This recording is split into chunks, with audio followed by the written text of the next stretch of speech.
Thank you very much for having me here. It's always an honor to be here. So when do I choose IVL over atherectomy in below-the-knee lesions? We already heard a lot of issues, challenges, especially for below-the-knee disease. Below-the-knee disease is the main thing in patients with critical emphysema, especially with the growing diabetic population. And therefore, we have this change of anatomical and lesion characteristics, and therefore it's very important to have an adequate implication on the treatment mortality. So balloon angioplasty alone remains limited by these poor midterm patency results. We have specialty balloons which provide a more controlled dilatation. However, robust evidence to support the theory is not available in the crural arteries.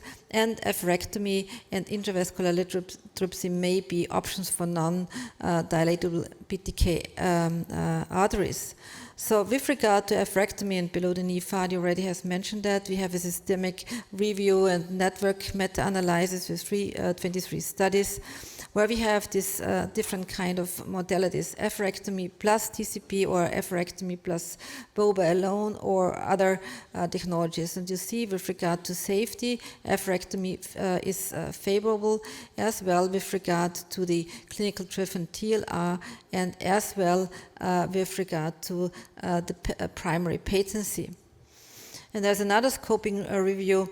In this, there were 2 studies included also with intravascular lithotripsy devices. So with regard to data about lithotripsy, we don't have that many data as we have for atherectomy, especially in critical emphysema with the focus on below the knee. Once again, we had a large heterogeneity which was found in the choice and definitions of endpoints and lesion characteristics, and the procedural success ranged from 84 to 90, and bailout standing was also performed in a various number of cases. You can see here the acute outcomes of atherectomy was only procedural success green in favor of atherectomy. Of this analysis, only 1.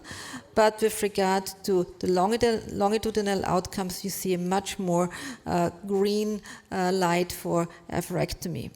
With IVL, we only have really rare data on that. The biggest is for sure from the BAT3 study, where we also evaluated by Aaron Armstrong different vessel areas. In this IVL pilot study, where I already have been able to be part of, the acute reduction in percent diameter stenosis was 46.5%. All patients achieved residual diameter stenosis less than 50%, and we had really low dissections, and there were no device-related complications. So these were the first patients we treated with IVL in this pilot study.